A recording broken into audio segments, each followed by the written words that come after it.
أعوذ بالله من الشيطان الرجيم. بسم الله الرحمن الرحيم.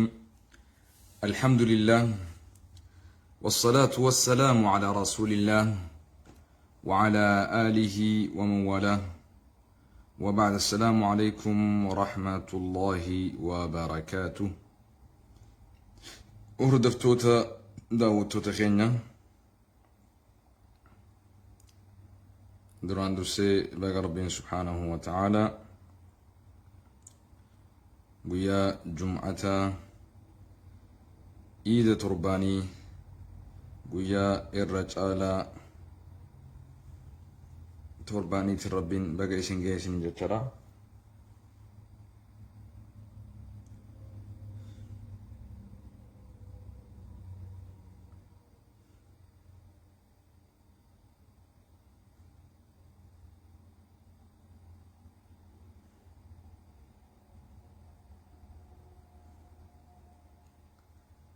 मैं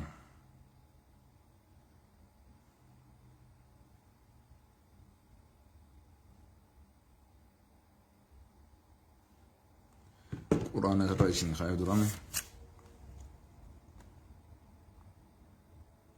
يا رد إما أستاذ تخيني الراحة سوينا أستاذ كامل من ياسين نورو أستاذ أبو بكر أحمد الدين جبل جيتشودا أستاذوتا كيني جيمو كان الرانتنا مريبون إن شاء الله يروق بابتي.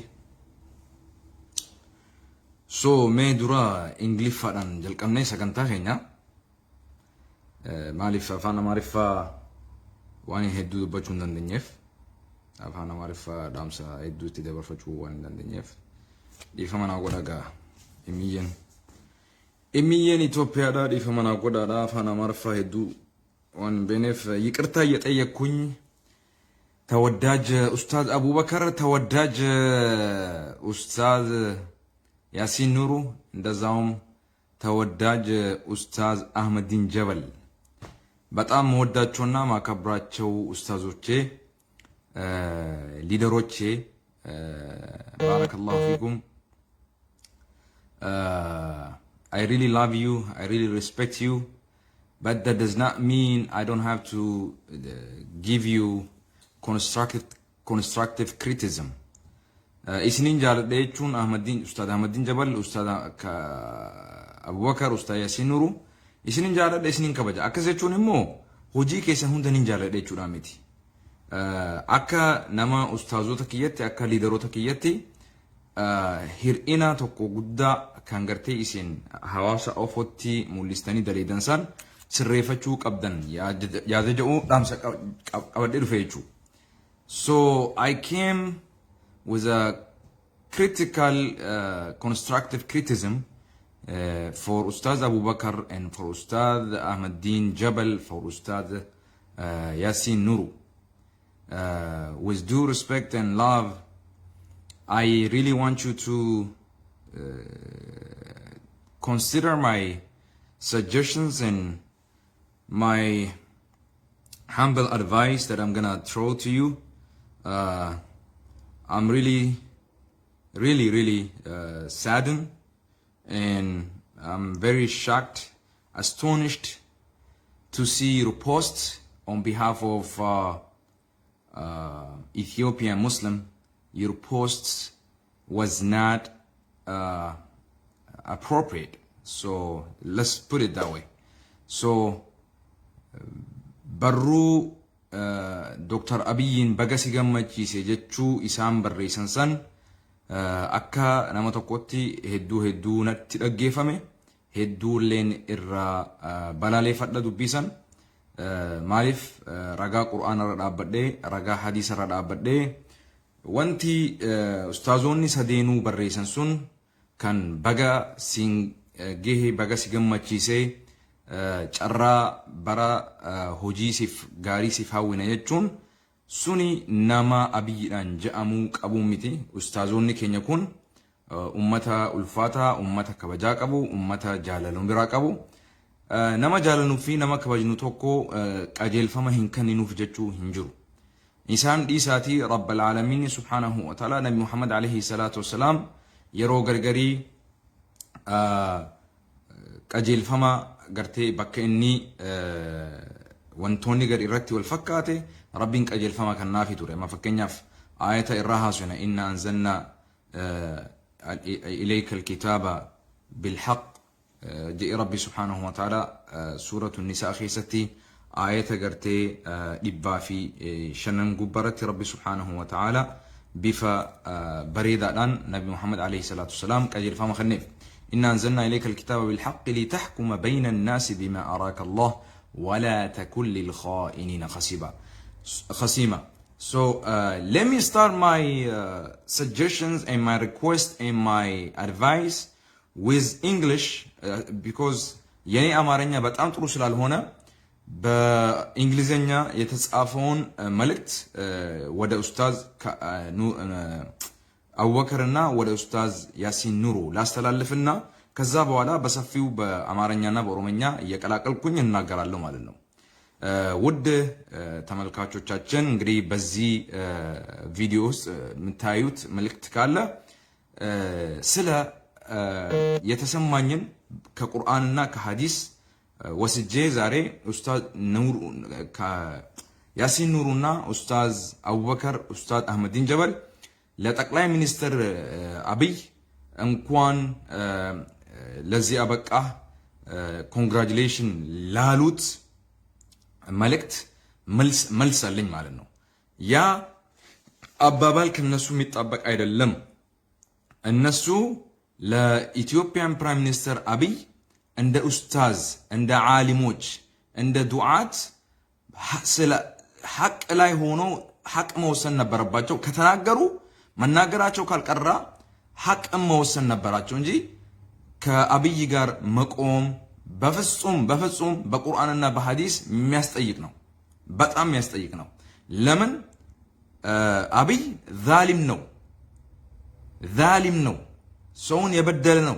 ሰውን የገደለ ነው። አላህ ስብሓነሁ ወተዓላ ወተዓወኑ ዐለል ቢሪ ወተቅዋ ወላ ተዓወኑ ዐለል ኢስሚ ወልዑድዋን ይላል። በጥሩ በጎ ስራ ላይ ታገዙ ተባበሩ ይላል አላህ ስብሓነሁ ወተዓላ። በመጥፎ ስራ በእንትን ኃጢአት ላይ በመጥፎ ነገር ሰውን መግደል ይሆን ሰውን ማሰር ይሆን በመጥፎ በሐቅ ባለው ነገር እንዳታግዙ ይላል አላህ ስብሓነሁ ወተዓላ። በዚህ አንቀጽ እንግዲህ ይህንን ወስጄ ዛሬ ሶስቱንም ኡስታዞች በጣም ማክበራቸው በጣም ወዳቸው በጣም ወዳቸው ኡስታዞች ካሉ እነሱ ነው። ግን እነሱም መውደድ ፐብሊክሊ ያጠፉትን ነገር መናገር የለብኝም። ይሄ ፐብሊክሊ ነው የመተውት የተናገሩት። ስለዚህ ይሄ ዲናውንስ መሆን አለበት። we denounce their saying on their post. So let me begin this. Having said that, I'm shocked and astonished today. Ustaz Abu Bakr, Ustaz Ahmadin Jabal, Ustaz Yasin Nuru. I'm very shocked and astonished. Ustaz Ahmadin Jabal, Ustaz Abu Bakr, Ustaz Yasin Nuru. Why am I shocked and saddened and astonished? You are my leader. You are my hero. I don't expect from my heroes to stand with injustice ruler. This is illegal in Islam. It's illegal. በእስልምና ይሄ ክልክል ነው። ከእንደዚህ አይነት ሙጅሪም ጋር መቆም ክልክል ነው በእስልምና በቁርአን በሐዲስ። እኔ የራሴን አይደለም የምናገረው የአላህና የረሱል ቃልን ነግራችሁ። አንዳንዴ የሰው ይረሳል። እንኳን እናንተን አይደለም አላህ ስብሓነሁ ወተዓላ ፈዘኪር ፈኢነ ዚክራ ተንፈዑል ሙእሚኒን ብሏል። አስታውሳቸው ለኛ ለነዛ ቀልብ ላላቸው ኢሳነውን ቀልቢ ቀበኔፍ አላህን ያኒ ለአላህ የተገዙት ሙእሚኖች ጥሩስ ነገር ሲነገራቸው ያስታውሳኑና ነገራቸው አላህ ስብሓነሁ ወተዓላ በዚህ ቁርአን ይሄን ወስጄ ያው አቡበከር ዑመር ኢብኑ ኸጣብ ዑስማን አፋን ዓሊ ኢብኑ አቢ ጣሊብ ጀነት ትገባላችሁ አላህ ያላቸው። በዛ ላይ ደግሞ ሙሐመድ ሰለላሁ ዐለይሂ ወሰለም እስቲ ፈዘኪር አላቸው እስቲ አስታውሳቸው ያኒ ሪማይንድ them። ስለዚህ ለዚህ ነው እናንተንም ትንሽ ዱዕፍ ተገኘውባችኋል። ያኒ የሆነ ትንሽ ጉድለት ስለመጣ ያንን ጉድለት እንድታስተካክሉልን because you need to be held accountable and responsible. You are our leaders and you are our heroes. የኛ ጀግኖች የኛ አስተማሪዎች የኛ እንትን ስለሆናችሁ እናንተን ለመጣበቅና እናንተን እንትን ለማለት ነው የእናንተን ጉድለት ስላልፈለኩኝ መናገር የተገደድኩት ማለት ነው። እኔ ወንድማችሁ ነኝ። እኔ እናንተ ተማሪ ነኝ። አንዳንዴ ተማሪ አስተማሪውን ያስታውሰዋል። ስለዚህ ይህንን ነገር ስታዳምጡ እንግዲህ በፍቅር በሰላም በደስታ ይሁን ኢንሻአላህ። ለምን የተናገርኩት እንደሆነ ወላሂ አላህ Subhanahu Wa Ta'ala ያውቃል። ለአላህ ተዋለው እሱን ለአላህ ተዋለው። ለጉራ መናገር ከሆነ አላህ ኃጢአቴን ይማርልኝ። ለሐቅ መናገር ከሆነ ግን ይሄ መልእክት እናንተ ጋር ደርሶ ከዚህ መልእክት ተምራችሁ ከዚህ በኋላ እንዲህ አይነት እንዳት መልሱብን እጠይቃችኋለሁ በአላህ ኢዝን ኢንሻአላህ።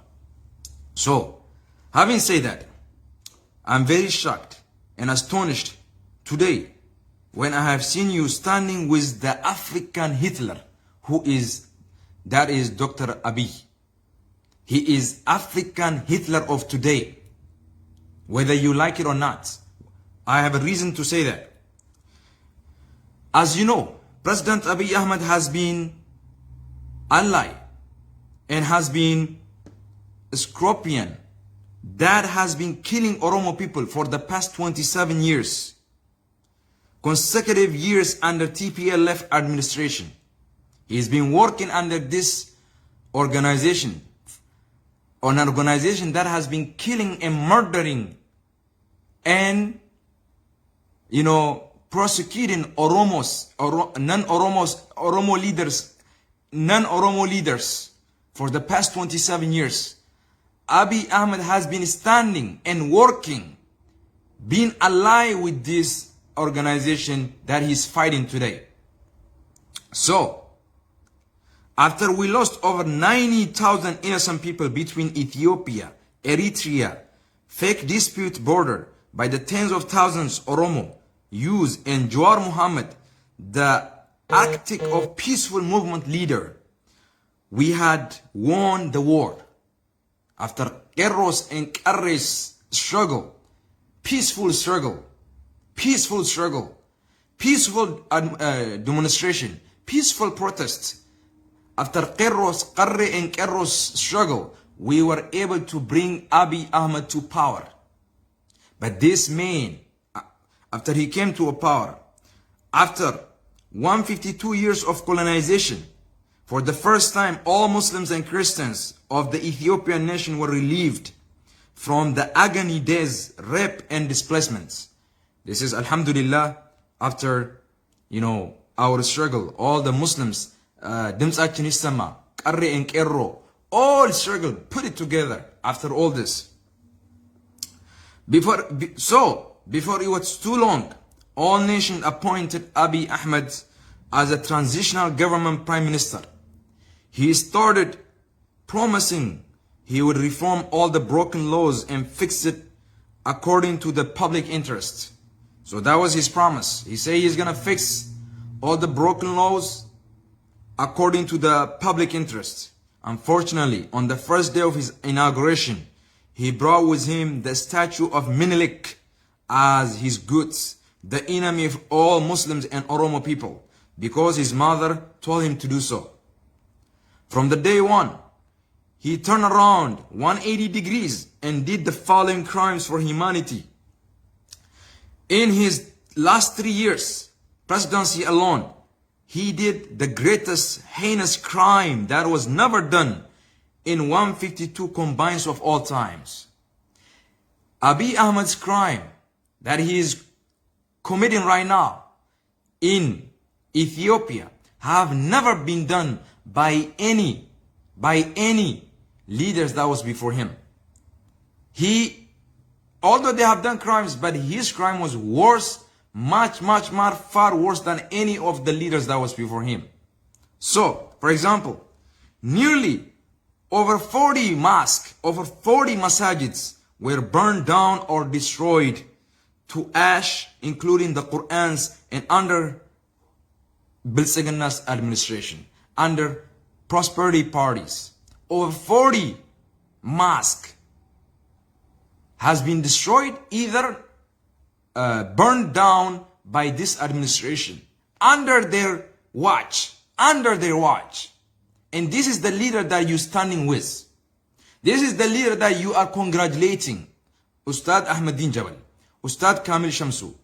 Ustad Kamil Shamsu have not even congratulated him, but he ran for the office. At least he's trying his best to change from inside rather than changing from outside like us. He decided to change from inside. So at least he is doing his part, let's say that. But those leaders, Ustad Abu Bakr, Ustad Yasin Nuru, Ustad Ahmadin Jabal, I denounce you congratulating Dr. Abiy Ahmed. It is absolutely wrong. Big no. I say no to that. You will need to come out publicly and apologize, and you need to repent to Allah subhanahu wa ta'ala. This is not only a crime to humanity, but it's a crime against the book of Allah subhanahu wa ta'ala. This is a big crime that you have committed publicly, not only against humanity, also against the book of Allah and the command of Allah subhanahu wa ta'ala, where Allah is telling us not to stand and not to support, not to be ally with those wrongdoers, with those who are killers, with those who are murderers. You standing up and you congratulating the killing of innocent people. You congratulating Dr. Abiy Ahmed for destroying over 40 masajid, over 40 mosques, for burning down over 40 mosques. You congratulating his administration. This happened under his watch. So you better come back to Allah subhanahu wa ta'ala, and you better come back and repent. Now, not only that, Najashi historical masjid was destroyed by under this administration.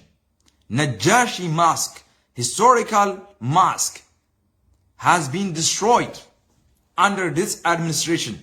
How do you congratulate a president, a prime minister who has never came out and apologized for destroying the historical mosque that was built on memory of our hero and our leader, Najashi? This is the second one. Third, over 100,000 innocent Oromos who were core of the chain were incarcerated, including Jawar Muhammad. And you are congratulating a man that puts Oromos, non-Oromos, in prison for no crime that they have committed other than speaking of the truth. You are congratulating a man that is putting a man like him who was candidate like him. Just because he's a candidate, he's running to better Ethiopia. He incarcerated Jawar Muhammad, Bakala Garba, Hamza Borana. This is a man who incarcerated Hamza Borana. And Hamza Borana was a voice when you didn't have a voice. He was your voice when you didn't have a voice. Hamza Borana. He was a voice when you were a voiceless. Remember, the day you were a voiceless, I know, you were in prison for the sake of Allah subhanahu wa ta'ala. That is why we have loved you more than anyone. That's why we have respected you more than anyone. Because you stood up for the truth. That is why I have known you. I have not known you before that.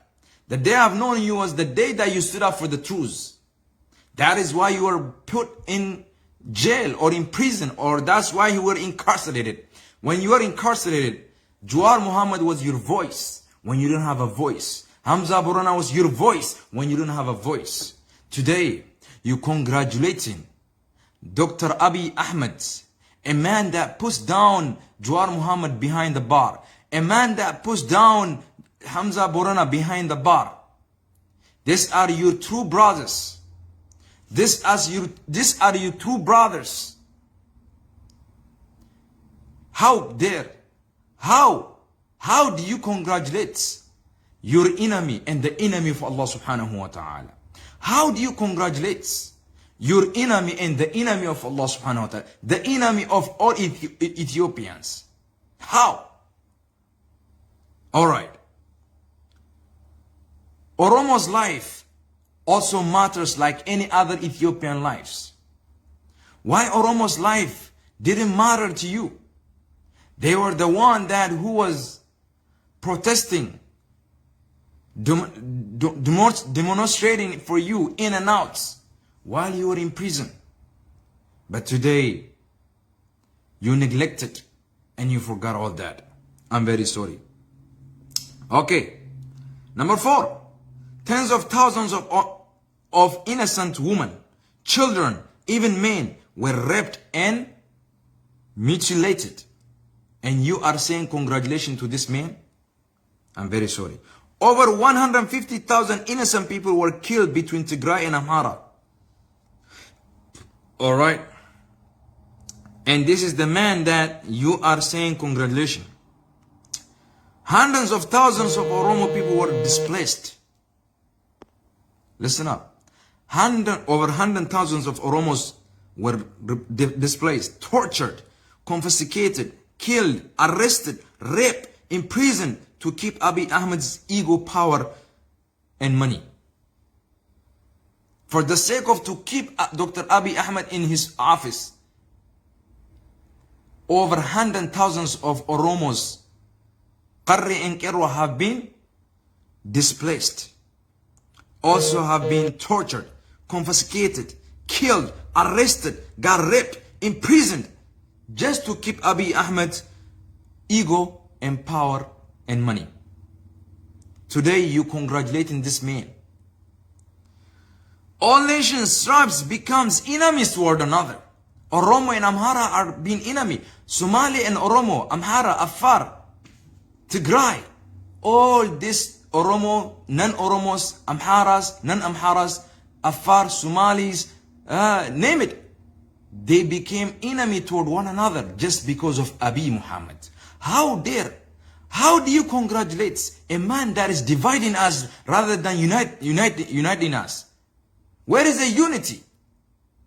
Now you are being a fuel of division. I still request you to be responsible and accountable and to go back to Allah subhanahu wa ta'ala and repent and also apologize publicly. Now, Ethiopia has become the enemy of all neighborhoods. Sudan, Egypt. This is a factual evidence that you have seen it. I mean, we have factual evidence that they became enemy. Now, so all Muslims have been living as a second citizen, denying praying the Eid. I mean, if you remember, they were denied to break their fasting at Masjid al-Dababai in Ramadan. Muslim has to fight and struggle, and Muslim has to stand up together and make a peaceful struggle in order to restore their mandate to be able to pray and to be able to give charity and food during Ramadan time at Masjid al-Dababai. We are being considered in Ethiopia, in our motherland, as second citizen. And you are congratulating this kind of administration who are pushing away. Okay. Alright. Beside all of the above points, his education, family lineage, his speech, and his election are all fake. Okay. How do you congratulate someone who is putting all the candidates in prison and who have not been elected, and you justify his false election to be true? You as a leader, how do you justify a leader that is falsely saying that he's been elected? Who have elected him? Who did he won? Which party did he won? Where is the factual evidence that he has won the election. And Allah subhanahu wa ta'ala says, إن أعوذ بالله من الشيطان الرجيم إنا أنزلنا إليك الكتاب بالحق لتحكم بين الناس بما أراك الله ولا تكن للخائنين خصيما. O Messenger, we have revealed to you this book with the truth so that you may judge between people in accordance with what Allah has shown you. So do not dispute on behalf of the dishonest. You see the word of Allah subhanahu wa ta'ala. So do not dispute on behalf of the dishonest. But you are supporting this dishonest leader that ever have happened in Ethiopia. Now, so with all respect, we as Oromo and non-Oromo Muslims, Christians, and dhaggeeffadhaa, all Ethiopians, I ask you, Ustad Ahmadin Jabal, Ustad Yasin Nuru, Ustad Abu Bakr, in the name of Allah, in the name of, after that, all the martyred Oromo people who have died for the sake of justice, and in the name of several millions scattered Oromo refugees around the world, over all the name of humanity, I ask you, I beg you, not to stand, not to sell your popularity for just this injustice ruler. I urge you, I beg you, I request from you to refrain from such post to congratulate a Hitler of our day. Thank you very much. I love you, Ustad Kamil Shamsu, Ustad Abu Bakr, Ustad Ahmadin Jabal, Ustad Yasin Nuru. With all due respect, I want you to think and ponder upon وَلَا تَكُنْ لِلْخَائِنِينَ خَصِيمًا وَلَا تَكُنْ لِلْخَائِنِينَ خَصِيمًا. نعم. Hordoftoota daawwattoota keenya, akkuma dhaamsa keenya afaan Ingiliffaatiin dhageessanitti gaa dhaamsiin ani fidee dhufe kanuma ka afaan Oromooffaatiin yoo achi dabarre arraanta nagaa Rabbiin subhaanahu wa ta'ala yeroo dubbatu Quraana keessatti suuratu Nisaa ayata 105 irratti warroottan afaan Ingiliffaan dhageenyeef dhaamsi guddaan an dhufee farra Ustaad Kamil Yasin Nuruutii fi Ustaad Ahmadin Jabal, Ustaad akkasumatti Abu Bakr dhaamsa isaan eega Dr. Abiyyiin aangootti dhufee baga si gammachiisee ja'anii dhaamsa isaan dabarsan san akka nama muslimaatti dogoggora guddaadha kun. Maqaa ummata muslimaatiin tahuu hin qabu kun. Maqaa Qur'aanaa fi hadiisaatiin tahuu hin qabu kun. Maqaa ustaazaatiin tahuu hin qabu kun. Achi bahanii ani ustaazummaa dhaan barruu tana hin barreessine. Peejiin isaanii sun Ustaaz Kamil, Ustaad Ahmadin Jabal ja'a, Ustaaz Abu Bakr ja'a, Ustaaz Yasin Nuru ja'a. Maqaa san ustaazummarraa haqanii ani akka gartee Ahmadin Jabalitti, ani akka Yasin Nurutti, ani akka Abu Bakritti haa ja'anii. Ustaaza kataaniif ummata muslimaa fi ummata muslima hin ta'in kan guutuu Itoophiyaa fi kan guutuu Itoophiyaa alallee jiru jechuudha. Maqaa kanaan, maqaa Qur'aanaatiin, arra ustaaza yoo tu'inu Qur'aanaatu nurraa tuqama. Ustaaza yoo tu'inu hadiisaatu nurraa tuqama. Maaliif urjii Rabbiin subhaanahu wa ta'ala dachii tana keessatti Rabbiin arraan tana nu argamsiise keessaayi. Ummata naqeequudhaaf ani moraaliin qabu. Laakiin immoo dhugaa jirtu itti himuun isaan arrabsuudhaa miti, isaan xiqqeessuudhaa miti. Wanti isaan afootti gabbahanii barreessan sun gara amantii islaamattis gara Qur'aanaa fi hadiisatti illee fudhataman qabu. Daawwattoonni keenya beekuu qabdan. Hojiin isaanii sun Qur'aanaa fi hadiisarraa bakka hin qabdu. Dhaamsi isaan gabbahanii Dr. Abiyyiidhaan baga aangootti dhufuu keetiif gammadde bara gaarii siif hawwine jechuun isaanii sun Qur'aanaa fi hadiisa keessatti bakka hin qabu, fudhataman qabu. Rabbii biraayis fudhataman qabu, Rasuula biraayis fudhataman qabu. Kana daawwattoonni keenya beekuu qabdan. Kuni dogoggora obboleeyyan keenya irraa argame. Akkuma Nasir hamzaa yeroo hedduu yeroo gargari nurra jalaa taatee dogoggorrutti kuni dogoggora guddaa ustaazota keenya irraa argame. Kanaafu kuni ilaalcha amantii islaamaatti jettanii akka hin fudhanne. Namni amantii islaamaa barsiisu, barsiisan amantii islaamaa nama ajjeesu waliin hin dhaabbatu, nama ajjeesu baga gammaddeen hin je'uun, nama fixaa jiru baga gammaddeen hin je'uun. Arraantana barruun isaanii baga injifatte jechuun isaanii sun dogoggora guddaa. Maal injifateeti har'aan tan isaan baga gammadde jaaniin eenyu waliin wal dorgomeeti dorgommiin haqaa gaggeeffamteeti. Ragaa quraana irraa qabnutu jira ustaazota keenya ustaad Abubakar ustaad Yaasiin Nuru ustaad Ahmadiin Jabal quraana rabbii kana akkam gootan rabbiin quraana keessatti maal jedhame Muhammad Nasir إنا أنزلنا إليك الكتاب بالحق لتحكم بين الناس بما أراك الله ولا تكن للخائنين خصيما. يا نبي محمد جين dhaggeeffadhu يا نبي محمد عليه الصلاة والسلام هنتهين جين ورنا ما جنا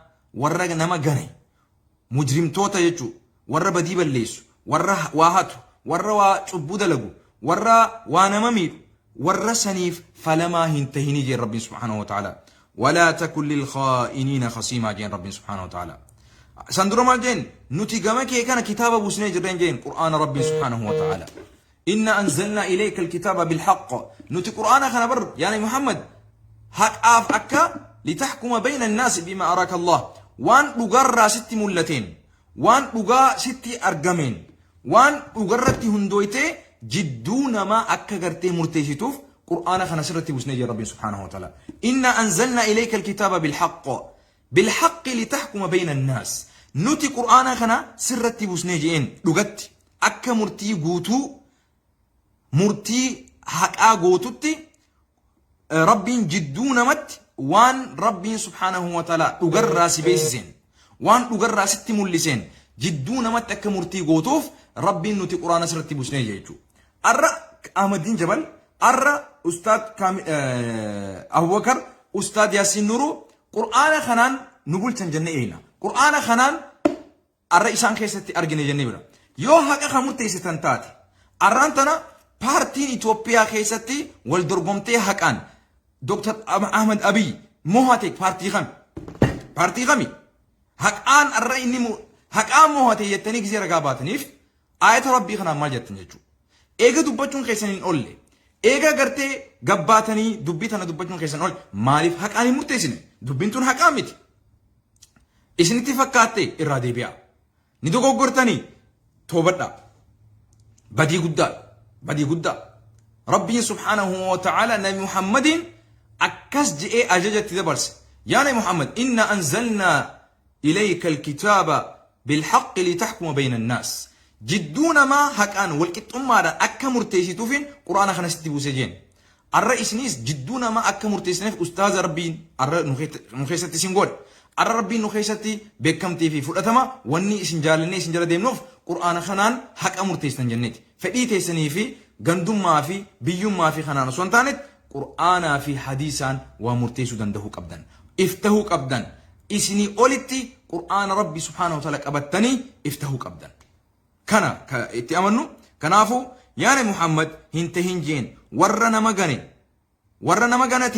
مغرتي غنيف هنتهين جين فلما هنتهين خنغرتي إسانف مرمو هنتهين خإسان ولين أبتو هنتهين خإسان ديقرو هنتهين خإسان برا رابتو هنتهين ربي سبحانه وتعالى ولا تركنوا إلى الذين ظلموا فتمسكم النار ورقرتي نممير ورزالين توتاف يا دلهن كننا برلين رابتنا نلهن ديقرنا ولين هريال لهن تهنا يا ربي سبحانه وتعالى ولا تركنوا إلى الذين ظلموا هنتهنا إركو هنقودتنا جالل هنقودتنا هريا هنقودتنا واهل هنقودتنا هندق قرنا يادن كنناف يادن بران دابتنا قبنيان بران دابتنا بكم سكيسن بران دابتنا بكم تيتي سنين اللي بران دابتنا تبو إساني هندقوم سناف يا رب سبحانه وتعالى إن الظالمين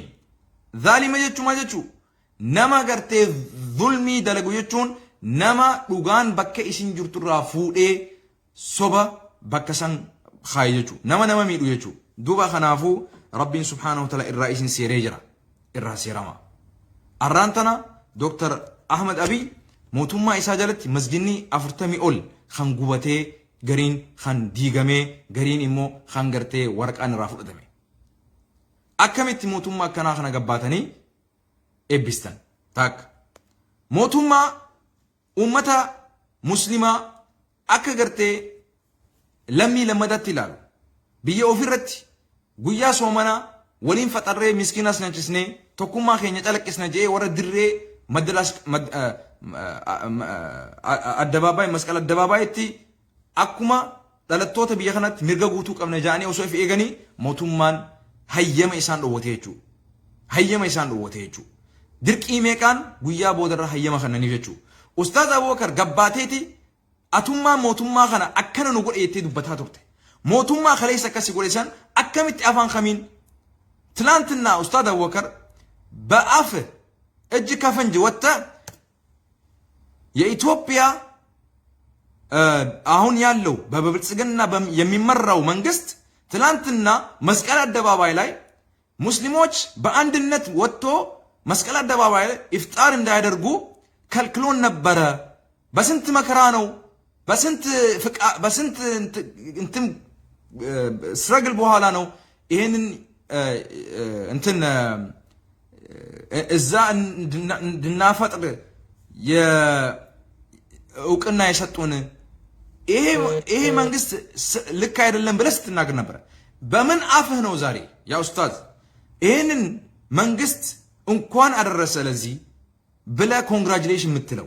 ሃው ይሄ መንግስት እየጨረሰን እየገደለን እንደፈለገ እያደረገን እንዴት ወላ ተኩን ሊልኻኢኒነ ኸሲማን አያት እንዴት ተረከው? ولا تركنوا إلى الذين ظلموا فتمسكم النار ملون آية عند تركوا وتعاونوا على البر والتقوى ولا تعاونوا على الإثم والعدوان ملون آيات عند تركوا يمن قديتها نور ما الناس قدداتشو زاري كونغراجيشن لمالت لمن دنو كونغراجيشن على شوت لمن دنو واتاتشو أستاذ أحمد الدين جبل أستاذ ياسين نورو أستاذ أبو بكر الله جوار محمد بكالا قربان حمزة بورنان يتاثروا وغنوچاچن ለምን አላህ ያውጣልን ብላችሁ ፖስት ብትጽፉ ምን ትሆኑ ነበር? ይሄን ሁላ ፍራቻ ምንድነው ያመጣው? ምንድነው? አልገባንም። መልእክታችሁ አልገባኝም እስካሁን ድረስ። በጣም ነው ማወዳችሁ፣ በጣም ነው ማከብራችሁ። በዚህ ላይ ይሄ የሰራችሁት በጣም ትልቅ ኃጢአት ነው ለኔ፣ ትልቅ ኃጢአት ነው። በዚህ ላይ አንስማማም፣ አንግባባም። ይሄ የፖለቲካ ችግር አይደለም። ይሄ የቁርአንና የሐዲስ ሚስቴክ ነው። ስለዚህ ከዚህ ተቆቡ ተመለሱላችኋለሁ። ሜቢ አበርክልቱኝ ትችላላችሁ። ሜቢ ይሄ እንዲ የፈለጋችሁ ምትንበል፣ ግን እኔ የአላህን ቃል ይዤ ወደ አላህ ተመለሱ ይላችኋለሁ። إنا أنزلنا إليك الكتاب بالحق لتحكم بين الناس بما أراك الله ولا تكن للخائنين خصيما. الله لمجرموش لوير اندات تونو يلال ولا تكن للخائنين خصيما. زاري لأبي نانتكو أمباسادر هوناتشو مالتنكو እናንተ እስላም አምባሳደር ናችሁ እንጂ የአላህና የረሱል አምባሳደር ናችሁ እንጂ የአብይ አምባሳደር አይደላችሁም።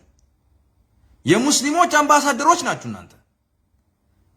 እንዴት ያ እጃችሁ የቁርአንና ሐዲስን ምጽፍ እጃችሁ ለዚህ ለሙጅሪም እንዴት እንኳን ደስ አለ መጻፍ ቻለ ዛሬ? እንዴት በዚህ በእጃችሁ በገዛችሁ እጃችሁ በአላህ እጅ እንዴት ነው ለሙጅሪም ዛሬ ለሙጅሪም هذا ظالم ظالم ظالم ظالم لنفسه وظالم لأهله وظالم لبلاده وظالم لا إله إلا الله. من بيه لا سرداتشو بزي administration نوكو كأربع مسجد بلاي يتزقوا وينم يتفرسوا وينم يتقاتلوا. እንዴት ረሳችሁ ወንድሞቼ? እንዴት ረሳችሁ? ትናንትና አህመዲን ጀበል እስር ቤት በነበርክበት ጊዜ፣ አቡበከር እስር ቤት በነበርክበት ጊዜ፣ ያሲን ኑሩ እስር ቤት በነበርክበት ጊዜ፣ ሐምዛ ቦረና እኮ እናንተ ድምጽ ሳይኖራችሁ እኮ ድምጻችሁ ነበር እኮ። hamzaa boranaan ዛሬ እስር ቤት ያስገባውን መንግስት እንዴት ወጣችሁ እንኳን አደረሰ እንኳን ደስ አለ ትላላችሁ? hamzaa ቦረና ምንድነው ያጠፋባችሁ?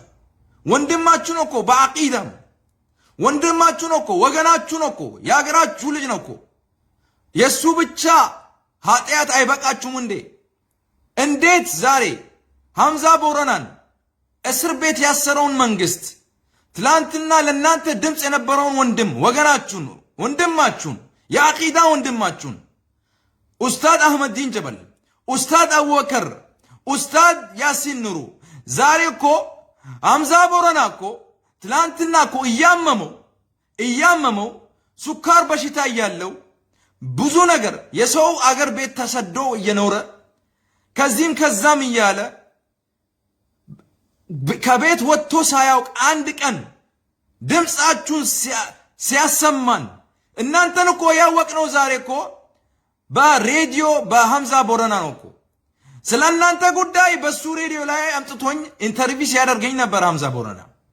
እንዴት ዛሬ ወንድማችሁን እስር ቤት ትታችሁ እስር ቤት ያስገባው መንግስት ዶክተር አብይ አህመድ እንዴት ዛሬ hamzaa ቦረናን ፍታልን ማለት ትታችሁ ጀዋር መሐመድ ድምጻችሁ የነበረውን ትናንትና ፍቱልን ማለት ትታችሁ እነሱን የመሰሉት ወንድም ኢትዮጵያ በቀለችው ወንድሞቻችን በአቂዳም በደምም በሀገርነትም በሁሉም ነገር ወገኖቻችሁ የሆኑትን እስር ቤት ያሉትን የኢትዮጵያ ልጆች ውድና ምርጥ የኢትዮጵያ ልጆች ዛሬ እዛ ውስጥ የታሰሩትን እንዴት ፍታልን ፐብሊክሊ አይኖ በጋሮ እንዳላችሁ ታውቃለሁ። አብይ ጋር ሄዳችሁት ፍቱት እንዳላችሁ ታውቃለሁ። ግን በግልጽ ወጣችሁ ሰዎቹን እኛን ፐብሊክሊ ለhamzaa ቦረና ያላችሁትን ፍቅርና የተሰማችሁትን እንትን አልተናገራችሁም የአብይ ፍራቻ የተነሳ ማለት ነው። ግን ዛሬ ያንን የመሰለ ጀግና ወንድማችሁ hamzaa ቦረናን ሬዲዮ ዳንዲ ሐቃላ የሆነው ስለናንተ ቀን ሌሊና ማታ ሲናገር የነበረው ወንድም እስር ቤት ያስገባውን መንግስት እንዴት እንደዚህ ትላላችሁ ዛሬ? I'm very sorry ስለዚህ አላህ Subhanahu Wa Ta'ala وتعاونوا على البر والتقوى ولا تعاونوا على الإثم والعدوان ብሏል። እኔ በጣም ይቅርታ የዱና መገዲሳ ዘመና አከም ኸይሰ ጅራ والله ثم والله هذا من علامة القيامة ዘመና ጂ ረሱሊ ሰለላሁ ዐለይሂ ወሰለም ሁኖ ፓርላማ ኢትዮጵያ ላላ አናማ والله ካሚል ሸምሱ ይረከደ ካሚል ሸምሱ ቁርአን ጉዳሰን ቆመት ባደተ ሐዲስ ረሱል ዐለይሂ ሰላም ቆመት ባደተ ዓሊምቲቺ ጉዳንሱን ፓርላማ ኬስ አርኤኙቱ ጅረሜፍ ደማላላ ወረከለይሰ ገንዳን ቆዳ ቱሬ ወረከለይሰ ቢያን አደን ቆዳ ቱሬ ወረከለይሰ ገርቴ ሰባን አደን ቆዳ ቱሬ ወረገርቴ ኦሮሞተና አርሲ ሐረርጌ ባሌ ወለጋ ጅማ ጂኤ ከለይሰ አደን ቆዳ ቱሬ ኡመተ ከሲ ፓርላማ ሴን ኡመተ ከሲ ወሊን ካሚል ሸምሱ ፓርላማ ኬሰ ታኤ አኒ ጅጅረም አከም ፊዳ والله ሶዳን ረቀብ ኢሶን ወርካን ጅጅረኒ ሶዳን ረቀባውን ዓላማ ቂያማትራ ጃሂሊ ወላላን ፓርላማ ኬሰ ሴኑራ والله ዓላማን ተናኦሊ ጉዶን ይርቱ ዓላማ ቂያማት يعني علامات قرى يشوفي علامة قدوم متي عفوا علامة قدوم جنا رفتي علامة قيامات الرا جاهلي ولالان هو جنا إثيوبيا تهو علامة قيامات الرا رسول الله عليه السلام زمانات رفجي زمانا قرتي ولالان بيخا إفسه بيخا تيفرته أو في جلتين من اللي جلسوا الرا ولالان برلمان خيسة سينسون علماء إثيوبيا رتي إساتو اتقافة مما هوغنا كان هوبت سنبرا دبي منستر برومسا أرانتنا نمني منستر برومسا تيهون إبا إني أمنتي إسلام رتي قدو فتاو أركو فتيس عقونوتي موتومان كن موتما هندي رانو دبمسي سوبديم إثيوبيا تأفان تكا آدا تكا تغرتي أمنتي تكا تغرتي أفان تكا غروف ديماني غافان جيسيتي مو نرغان توري مراتا نسيتي سنيف ديمن منا برومسات اللي نما اتغافتهما منسترا برومسا نما يسان غورلال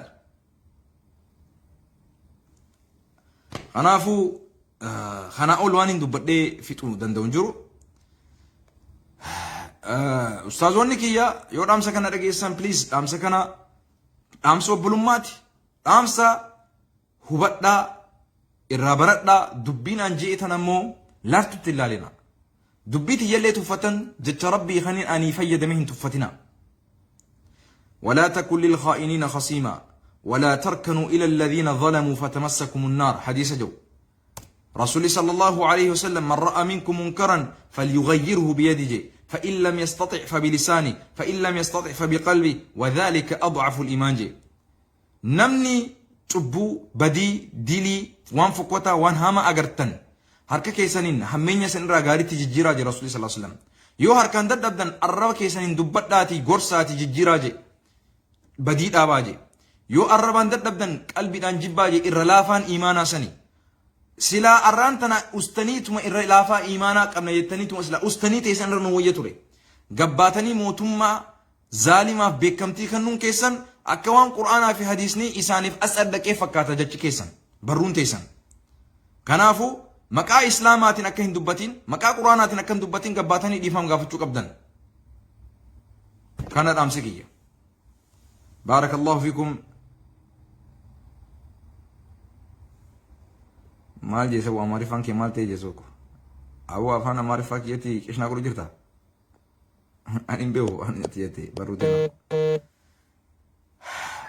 أو غمال جيتانو بلين إسلاما يعني إن أرب سنين أستاذوتاس غرو كيكا جرو لغا جرتو والدرق أبو دندو قمنا الرئيسان تواجه جتون قرآن في حديث رابطني واجه أنجتشو لتفرة هواسني خنافو إجيسان التلال الرا إجا رسول خيني نينجرو وري الرا رسول بكبو إيوا نبرسيسو إسان أمباسادروني رسول إسان خنافو دبي غباني بغاسي غمچيسي دكتور أبي أحمد جانسان إراديبو قبن موتوما إسا جلت مسجني أفتمي أول بربدي فمي تكا غوبمي تكا جيفمي غباني بلالي فتشورا دبراني موتوما كنا بكمتي كنون كوني فؤلتا من قبا من تسلامت not on my name not on my name not on لا إله إلا الله not on the behalf of Quran خانا خانيم جيتشو بربادي بارك الله فيكم السلام عليكم اللهم أرنا الحق حقا وارزقنا اتباعه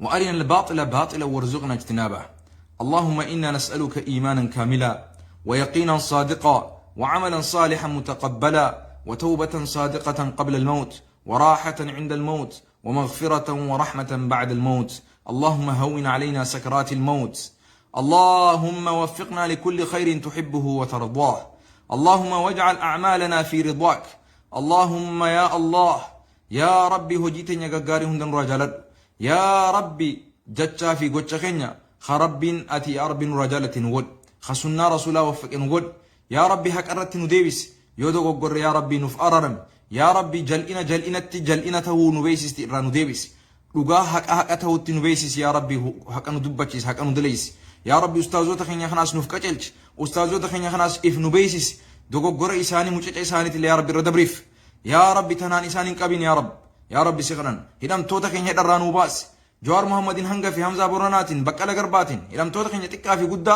عبدي رغاساتين إسان هندان جلك أبي هنگا في دي إلام توتا خينيا خان شمراني تكرراغا قدت يا ربي درانو باس يا ربي توبيا بيا نجيا بيا جاللا بيا غمچو بيا توكما بيا يا ربي حق عن خيستي نمو حق أسايتي أرغتي مرقساتي خبجمي في خيسة جرات يا ربي نتاسي موتي ظالما خناس نور خاص يا ربي سخرني يا ربي نتي دعائي كمنا وانبران كمنو يا ربي قوين تنيا همني كنيا تانكين كنيا دعائي تيت يا ربي خراتيت نخرق راجت يا ربي دعائي إنما زلما يا ربي كيف نتوانين تاني ويا جمعة بريدة خنا خيستي يا ربي بيا خينيا سن بيا تسقبي بيا نجيا بيا جاللا يا ربي نتاسي موتما ظالما نورا خاسي همتو هند نوراك أبي خيري هند ودت نوك أبي ولله نتاسي استاذو تخنياس حقت تسنو ديبس يا ربي وصلى اللهم على نبينا محمد وعلى آله وصحبه أجمعين. بارك الله فيكم. وبلين خياس كان أسرت ثائر وريرا دافقرتي نور دفان دوچات ريخنا يا دامراد ساني ناغوتيف توكو توكو إساني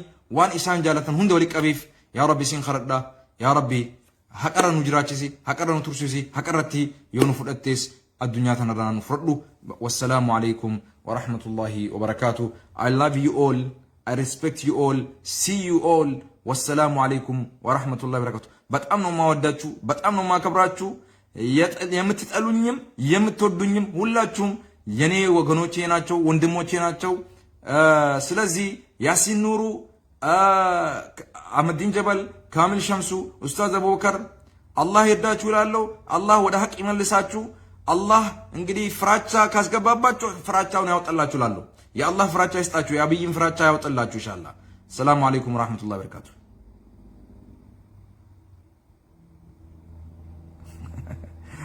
أو كورياس مرة واحد جوجو جرا ربي سيارة رمبا أنا ربي سنكبين. السلام عليكم.